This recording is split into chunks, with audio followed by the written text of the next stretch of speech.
নীল colour যে ফর্মটা আছে এটা সংবিধান সংস্কার পরিষদ সদস্যদের শপথ ফর্ম।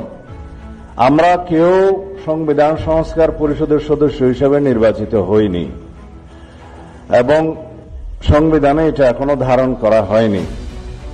গণভোটের রায় অনুযায়ী সংবিধান সংস্কার পরিষদ গঠিত হলে সেটা সংবিধানে আগে ধারণ করতে হবে এবং সংবিধান সংস্কার পরিষদের সদস্যকে কে শপথ নেওয়াবেন সেটা বিধান করতে হবে এবং কোন এরকম ফর্ম এটা সংবিধানে নেই। এই ফর্মটি তৃতীয় তফসিলে আছে, সাদাটা। এইরকম তখন একটা ফর্ম সংবিধানের তৃতীয় তফসিলে আসবে, সেগুলো সাংবিধানিকভাবে জাতীয় সংসদে গৃহীত হওয়ার পরে তখন জাতীয় সংবিধান সংস্কার পরিষদের সদস্যদের শপথ নেয়ার বিধান করা যাবে।